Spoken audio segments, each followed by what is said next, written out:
ভাগ্য বিড়ম্বনার শিকার হতে হয় মানুষকে, ঠিক এমনই শিকার হতে হয়েছিল রাজ্যের চাকুরিচ্যুত 10,300 শিক্ষক গোষ্ঠীকে।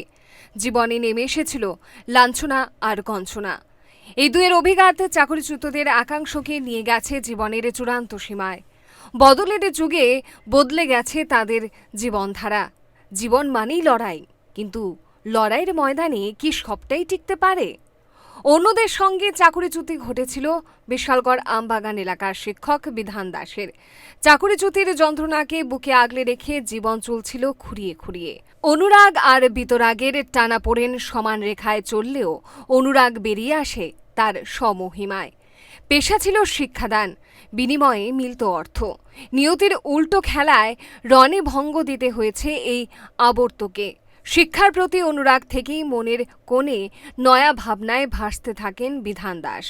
শিক্ষার বিস্তৃতি একমাত্র দিশা হয়ে যায় বিধান দাসের। চাকুরিচ্যুতির পর সামাজিক ক্ষেত্রে উড়ে আসতে থাকা যোগ্য আর অযোগ্য শব্দবন্ধের এলোপাথারি আক্রমণের জুৎসই জবাব দেওয়ার স্পৃহা জাগতে থাকে মনে। নিজের বাড়ির জমিতেই গড়ে তোলেন শিশু শিক্ষার এক আনন্দ নিকেতন। নার্সারি পর্যায়ে ইংরেজি মাধ্যমেই শুরু শিক্ষাদানের কর্মযজ্ঞ। শিক্ষা কেন্দ্রের নামকরণ করা হলো বিদ্যাসাগরের নামে। স্কুলের প্রধান কর্তা হিসেবে রয়েছেন প্রাক্তন শিক্ষক বিধান দাস। তার ভাবনাকে সঙ্গত করতে পাশে এসেছেন আরও কয়েকজন সমমনোভাবাপন্ন শিক্ষিকা। শিক্ষাদান করাই তাঁদের মূল কর্তব্য। এবছর বিনা বেতনেই করা হবে শিক্ষাদান। চলতি বছরের 1 এপ্রিল থেকে শুরু হবে পথ চলা। কিভাবে এলো এই ভাবনা, কিবা রয়েছে ভবিষ্যৎ পরিকল্পনা, চলুন শুনে নেই শিক্ষাদাতা বিধান দাসের মুখ থেকে। স্কুলটার নাম কি? বিদ্যাসাগর বিদ্যাপীঠ ইংলিশ মিডিয়াম স্কুল।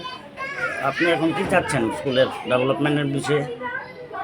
স্কুল আমরা 2 বছর আগেই একটা প্ল্যান ছিল খোলা। এই বন্যার কারণে দেখলাম একটা আর্থিক অনটন সবার মধ্যে শুরু হয়েছে। তো তারপরে আমরা সবাই মিলে সিদ্ধান্ত করলাম কি এই বছর যারা ভর্তি হবে তাদের আপ টু 5 পর্যন্ত কোনো মান্থলি ফিস লাগবে না। শুধু এই বছর 2025 সালের জন্য যারা ভর্তি হবে তারা আপ টু ক্লাস 5 পর্যন্ত কোনো মান্থলি ফিস লাগবে না। এর আগে আপনি বলেছেন যে জায়গার পর্যাপ্ত জায়গা পর্যাপ্ত। হ্যাঁ, এবার ফর্ম ফিল আপ হলো দেখলাম 72 জন। তো আমাদের রুম সেট আপ ছিল 30 জনের মতো। সেই কারণে আমরা প্রায় 37 জনকে ফেরত দিতে হয়েছে। এখন কয়জন ছাত্রছাত্রী? 35 জন ছাত্র রয়েছে। শুধু ছাত্রছাত্রী উভয়ই রয়েছে। প্রাক্তন শিক্ষক বিধান দাসের এই বিকল্প ভাবনার খবর চলে আসে বিধায়ক সুশান্ত দেবের কাছে। বিধান দাস নিজেও দেখা করেছেন বিধায়ক সুশান্ত দেবের সঙ্গে। উভয়ের মধ্যে কথা হয় স্কুলের উন্নয়ন নিয়ে। বিধায়ক ভবিষ্যতে সহায়তার হাত বাড়িয়ে দেওয়ার কথাও দিয়েছেন বলে জানিয়েছেন স্কুল প্রধান বিধান দাস। যে সরকার আগামী বছর যদি আমরা এইভাবে স্কুলটা চালিয়ে নিতে পারি, তাহলে যদি কনস্ট্রাকশন সম্বন্ধীয় কোনো সাহায্য উনি করতে পারেন তাহলে অবশ্যই আমরা উপকৃত হব। তো এমএলএ এলাকা আপনি এমএলএ-কে জানিয়েছেন? হ্যাঁ, স্যার বলেছেন ভবিষ্যতে অবশ্যই উনি এই বিষয়টা দেখবেন। আমি নিজে গিয়েছিলাম, আপনার আশ্বাস নাম? দিয়েছেন বিধান দাস। স্কুলের পড়াশোনা নিয়ে নিজের সন্তুষ্টির কথা জানাতে দেখা গেল এক খুদে পড়ুয়ার মায়ের মুখ থেকে। কি জানাচ্ছেন তিনি, দেখুন। আপনার ছেলে মেয়ে কিরকম অবস্থা মনে করছেন? খুবই ভালো। এখন তো আপনার ছেলে না মেয়ে? মেয়ে। কোন ক্লাসে পড়ছে? নার্সারি।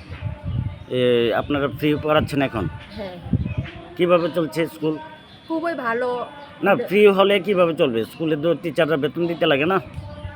টিচার বলেছে যে এখন কোনো বেতন লাগবে না, কোনো অ্যাডমিশন ফিস, এক্সাম ফিস কোনো কিছুই লাগবে না, এখন ফ্রিতেই পড়াবে। শুধু কি 2025 সালের জন্য?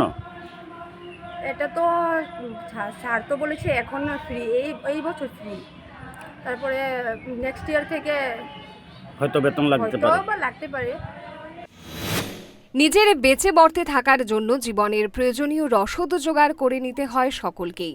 সৎ পথে থেকে সৎ ভাবনায় উপার্জনের পথ খুঁজে নেওয়ার বহর চলতে সময়ে হ্রাস পেলেও সে যে মরে নাই, তাই যেন ফের সামনে তুলে ধরলেন চাকুরিচ্যুত শিক্ষক বিধান দাস। হয়তো ভবিষ্যতে এই স্কুলেই চাকুরি করে দিনাতিপাত করবেন বহু শিক্ষা অনুরাগী মানুষ। খুলে যাবে বেশ কিছু মানুষের কর্মসংস্থানের দোয়ার। মনি ঋষিরা দিশা দেখিয়ে গেছেন, জীবন চলমান, সে থেমে থাকে না। সময়ের হাত ধরে সে চলতে থাকে অবিরাম, বিরাম টানে মৃত্যু। Bureau report, Times 24 network. জুড়ে থাকে বাঁধন আপনার চেয়েও আপন, জুড়ে থাকে বাঁধন আপনার চেয়েও আপন, আপনার চেয়েও আপন।